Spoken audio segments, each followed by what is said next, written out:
Welcome, and thank you for standing by. For the duration of today's conference, all parties will be able to listen only.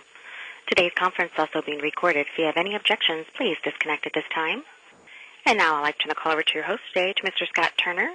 Sir, you may begin. All right, good morning, and welcome everybody. Before we get started, please be aware that the video portion of this webinar is being recorded. Once the red recording light appears, we will begin. All right. Hello, I'm Scott Turner, and I'll be your host for the next half an hour. And as you can see, I used to be a toothpaste salesman, and now I'm here to impart some security knowledge to you. And now I'm going to hand you over to Rachel so she can let you know all the ins and outs of the webinar. Oh, thank you, Scott. I'll start by showing you that there's a notes box in the bottom left-hand corner. Here's the phone number and PIN number for you to call in and hear the audio. You'll also find a file share box. There are two files here. One is Manual 5105.21. Enclosure 5 will be referencing this during the webinar. And their webinar slides are also here. You can print these up and take notes if you like. There's also a Q&A box. If you have any questions, please enter them into this box, and we'll either get them later or offline. There's also a feature at the top of your screen, the full screen feature. If you select this, you'll be able to see the presentation in more detail. Be sure to select it again if you need to answer a poll question or submit a question. Speaking of poll questions, this is what a poll question looks like. You'll be able to just insert your answers here, check your knowledge of the topics we discuss. So without further ado, I'm going to send it back to Scott. He's going to give you an overview of our presentation today. All right. Thank you, Rachel. Today we're going to talk about security incidents in SCI. Today we're going to talk about security incidents. Make sure that we know the difference between the two, a security violation and a security infraction. One of the things I just want to talk about is, two of the things I also want to bring up is inadvertent disclosure agreements. Let's make sure we know, do we really need one if one's needed? We're also going to talk about missing personnel. Okay, do you know what to do if somebody doesn't show up to work? And also SCI appearing in the media. That's very important. With no further ado, we're going to keep it going. And the first thing is up. We have a chat question. What is the difference between a security infraction and a security violation? Please enter your response in the chat box right now. All right, we're going to give you all a couple of minutes to see what's going on.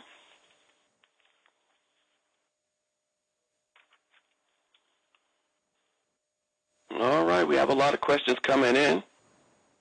They're looking pretty good. I can tell everybody is security savvy out there.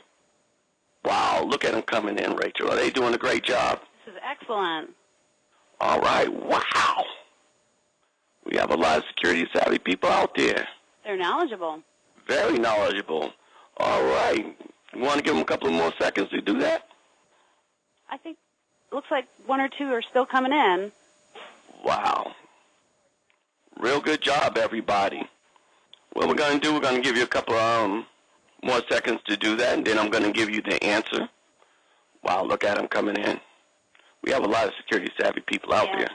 I'm real proud to be a security specialist up here at CDSE. Okay, are we ready, Rachel? Yes. They ready for the answer? I want to know. You want to know? All right, here we go.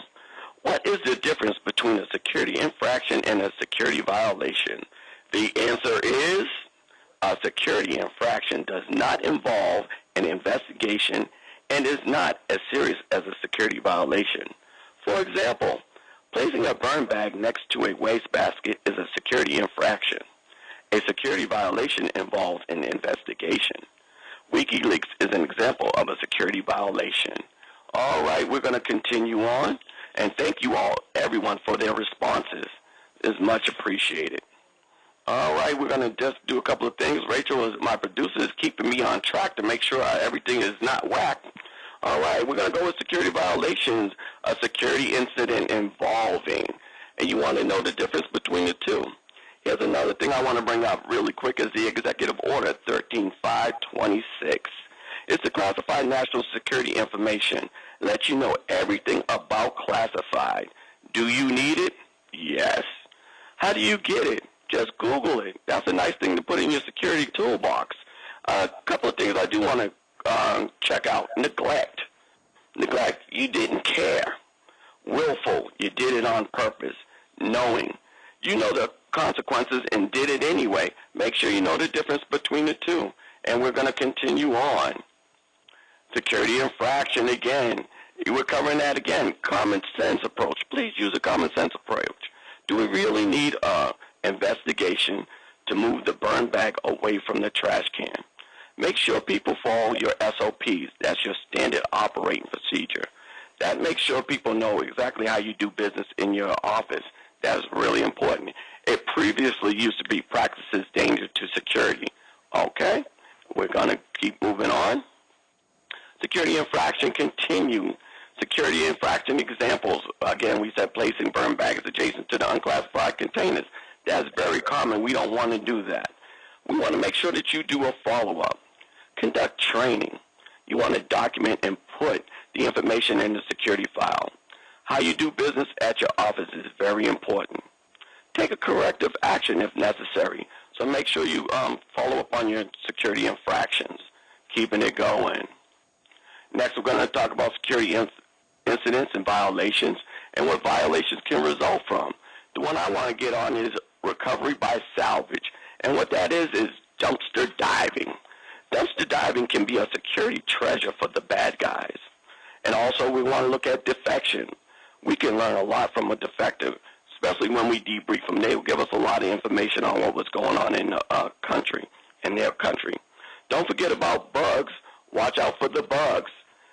The one thing I want you to make sure is, are you sure the room is secure? Ask yourself, is that cell phone really off? Because a cell phone can be a bug. Make sure you know what's going on with those cell phones when they're left in the office. All right. Wow, it's already time for the poll question. Rachel, what are we going to do on the poll question? We're going to test your knowledge of security violations. These are some examples or not. Select ones that are security violations. It could be WikiLeaks, release of unauthorized publications, placing a burn bag adjacent to a wastebasket, discovery of clandestine surveillance and listening devices, or a courier stopping at a public establishment to conduct personal business.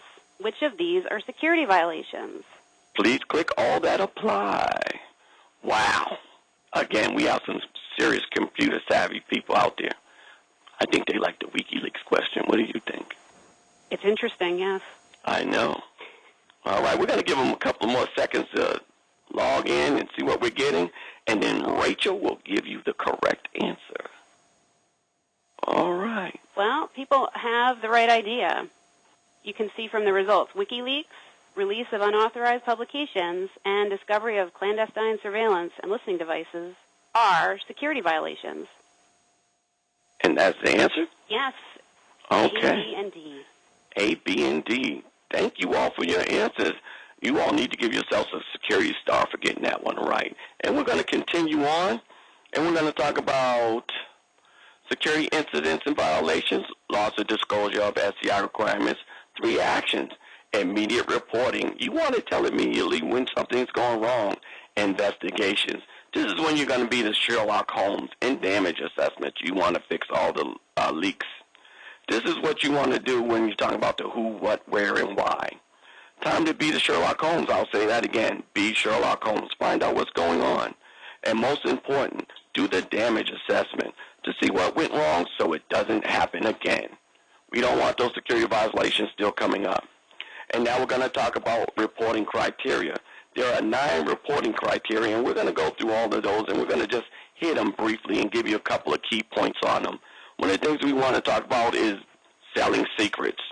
This is not good. We are not having a security sale. Do not sell secrets. Make sure you let your people know that. Number 2, recording of requirements, White House leaks or leaks in the media. Remember, loose lips sink ships. Remember the USS code. Report all of the leaks to your SSO. And we're going to continue on. Number 3, loss of grave threat or loss of life. If you lose it, it may cost a life. You don't want someone to die. Okay, and number 4, we're going to talk about the domino effect of security violation.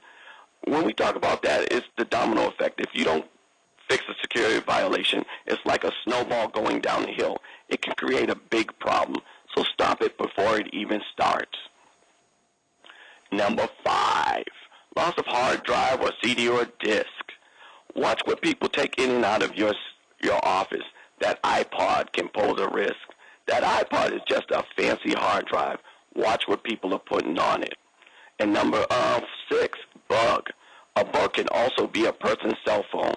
Watch what people do with their cell phones. Are they leaving them on?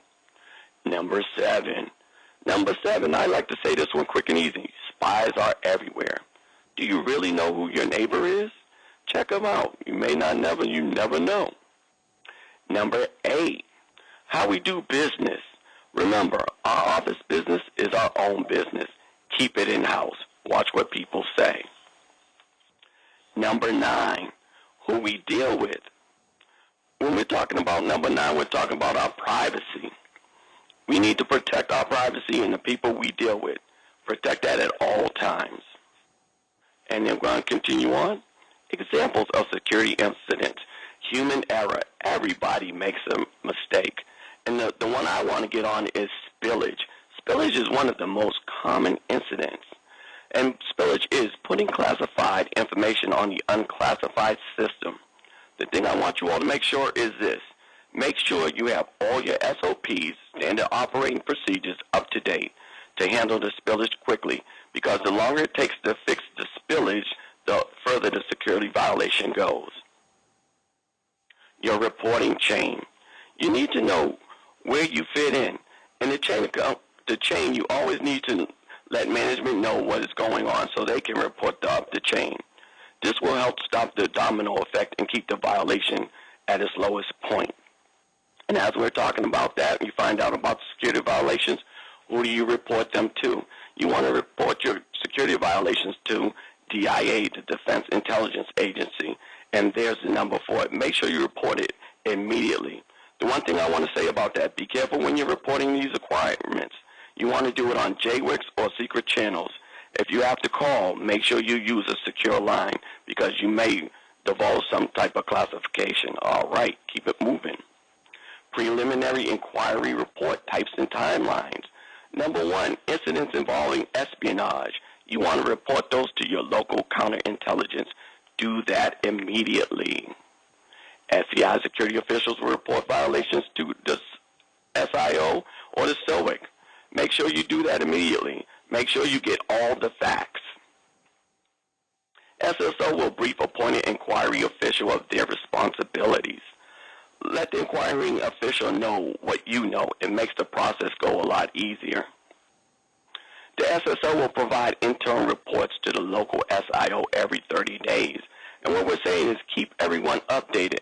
It makes the process goes a lot smoother and everybody knows all the details of what's going on. And we're going to continue. And we're going to talk about SSO reporting procedures again. And what you want to make sure is if you call the SSO from another activity, is to make sure everybody knows what's going on. SSO to SSO keeps the lines of communication open and the need to know to a minimum. Make sure you report it back to the servicing activity. Preliminary report inquiries. That's a big one. Do we even need to start an investigation?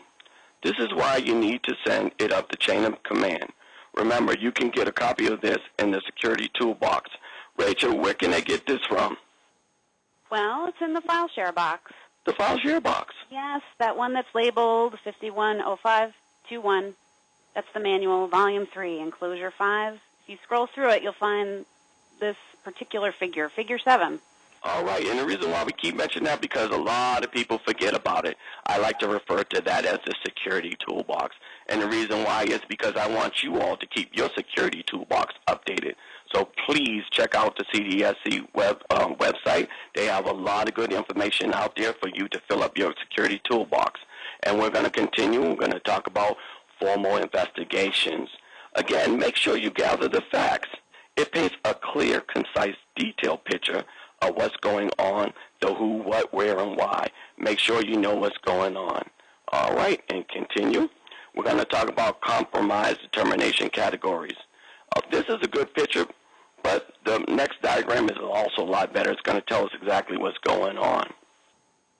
This chart will let you know if an investigation needs to be done. It's quick and easy. I call it the investigation chart. It's the best thing you could ever have in your toolbox. All right, again, we're going to go to security incidents, again, the investigation report. And again, you can find this figured down into the file share box. Again, I can't reiterate, but keep your security toolbox up to date and keep it full. And here we go. Oh, my. Is it already time for another poll question? Yes. Okay, I'm going to turn it over to Rachel. Well, this will test your knowledge of violations. If a violation is committed by someone from another activity, who determines corrective action? Would that be the parent organization, the organization with security cognizance, or the organization where the violation occurred? Wow. Hint. This is the part you never hear about unless it ends up in the newspapers. And the answer is? Well, it is the parent organization. Answer A. Answer A. Well, we're going to do better on that one next time. That's why we're here. We're learning. Good job, everybody. Okay, by the end of this briefing, you won't get that wrong again, will you? All right, let's keep it going. All right, corrective actions. We're going to talk about corrective actions. This is a nice segue. Corrective actions, what do? Now's the time to fix things so that it doesn't happen again. Make sure you document everything. The person's file and training is definitely recommended. You cannot get enough training. Can you get enough training, Absolutely Rachel? not. We're All continually right. learning. Continue learning. That's why we're doing a webinar today. Isn't that right, Rachel? Absolutely. All right, let's keep it going. Classification review. All right, make sure the person who owns the classified information knows what's going on with their information. Don't wait until they hear about it on the news. Let them know immediately. That's why the reporting requirements need to be done as quickly as possible. And we're going to go on to the damage assessment. That's really cool, too, because you want to make sure all the leaks and the holes have been patched. Make sure you get legal involved. Make sure you know your rights. You want to protect yourself and the other people. All right, poll question 3. Come on, Rachel. What we have? Well, let's test what you remember about what must be reported immediately. Select any of these that apply. Must theft be reported immediately? Espionage, unauthorized disclosure, compromise certain violations, or compromise possible violations. Select any that must be reported immediately. Wow, look at all the security savvy people going. They're going. We're going to give you all a couple of seconds. I see the numbers keep moving. What do you say, Rachel? You ready for the answer? Yes. People are on the money here. Espionage, absolutely, must be reported immediately. And compromise certain violations must also be reported immediately. Wow, I think they redeemed themselves, didn't they? Yes. And that's why they're here. See, we're learning already, everybody. Good job. Give yourself a high five. We did, because we know we're security savvy. All right, we're going to continue on. We're going to talk about case file retention. What I want you all to do is check the dates. And what I really like to say about this, if you don't need it, get rid of it. You may also have to send some of the things to archives, depending on your activity or program. Check your SOPs to make sure. All right, we're going to keep it going. How are we doing on time, Rachel? We doing well? I think so. Okay, we're doing well. All right, I'm going to keep it going. I'm going to slow it down just a little bit. And we're going to talk about inadvertent disclosure agreements. This is one of the things that may get you in trouble. But I want you all to use the common sense approach. Did they really see anything? What does your SOP say to do? And the reason why I keep going on the SOPs is because security is not cookie cutter. That means that everybody does not do everything the same way, and we do not do the business the same way. Everybody does things different. You may be working on a more secret issue in your office or not. So you want to make sure you're covered all the way along. All right, we're going to keep it going, and we're going to talk about inadvertent disclosure agreements and briefings. We got the 2 examples up there. Remember, you can go to the file share box, and you can get these and make sure you know exactly what's going on with them. All right, remember to use the common sense approach. We keep saying that. Best judgment in determining if agreements should be used. Do you really need one? And am I bringing more attention to the matter? What is going to happen to my clearance? Okay, those are some of the questions that do come up. No time limit for safeguarding. That means this goes on forever. Make sure you let the people know that. Disclosure, punishable under federal law or UCMJ. Let people know, whether they're in the military or not, they will get in trouble if they release this information. The one thing that I want to bring to your attention is this one. Does not constitute a security clearance. Let the people know that if they sign an inadvertent disclosure agreement that they do not have a clearance. Please stress that because some people will think that. All right, keep it moving. All right, we're going to talk about reporting missing personnel. If a person does not report to work at the allotted time, do you know what to do? Do you know who to call? Do you have any guidelines for reporting to work? At DIA, where I am from, if you're not there within 2 hours, they will send a security official or one of the DIA police to your house. Ask me how I know.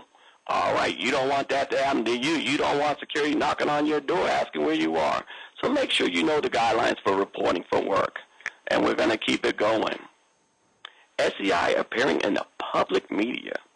Do not confirm or deny anything. Reporting is the best thing to do.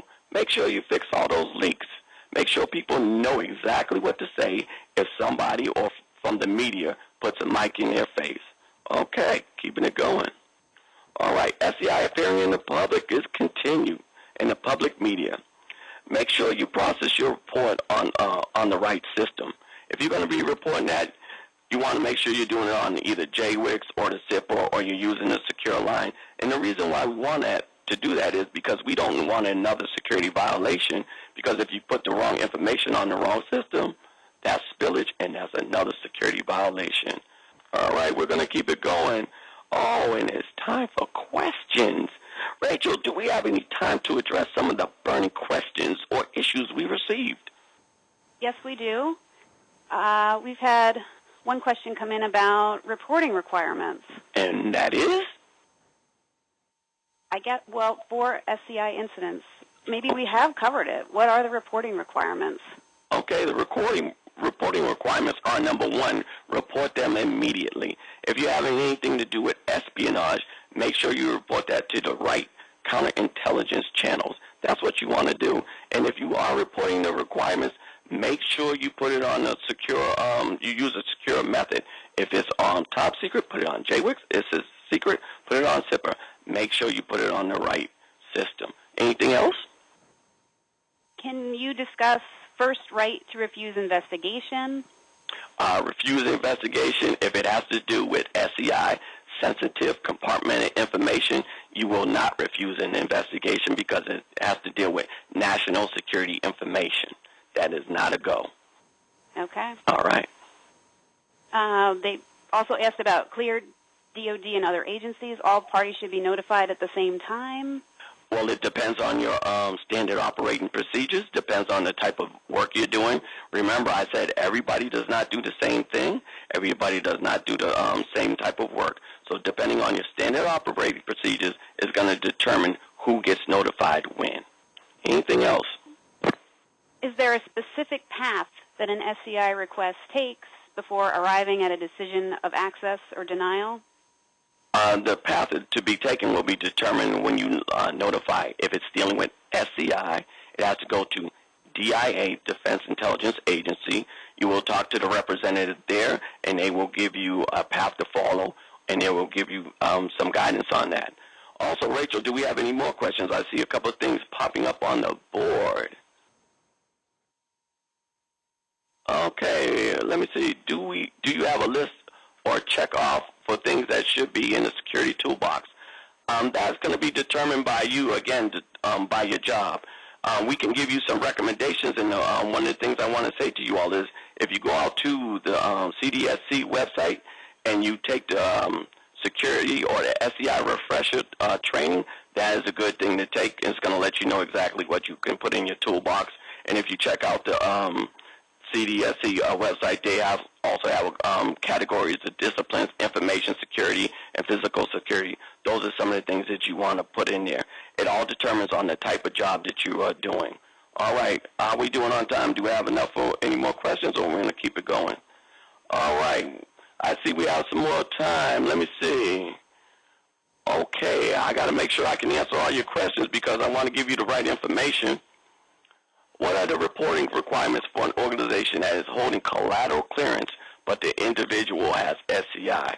That's a very tricky one, and I'm going to have to answer that one offline because when we're crossing SCI and collateral lines, we have to deal with the NISPOM, and we also have to deal with the 5105 manual, and I want to make sure that I get you the right information.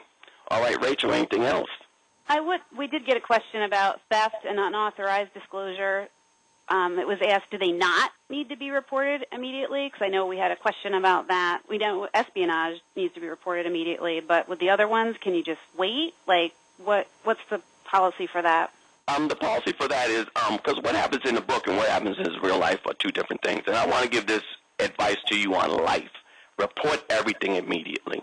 Because if you have theft, you want to make sure you can track down the person as soon as possible. So I'm just going to say report everything immediately. Don't wait. Do not wait for a timeline because time is of the essence. And the sooner we know what's going on, the faster we can get the incident resolved. Anything else? Okay. That might do it. Let's make sure we show where they can contact us. Okay, where can they contact us, Rachel? Well, we go to... There we go. Yes, this will show, the link here will take participants out to the website, and we will post questions here. Any questions we weren't able to get today, we'll have researched responses there. And if you have any other questions about SCI, there's an email address posted there as well. Well, thank you. If that's all, we're going to probably sign off today, and I hope we learned something today about SCI incident reporting requirements. And please keep your questions coming in because we are here to learn and we are here to help. Thank you, everybody that tuned in, and until our next webinar, continue to be security savvy. Thank you.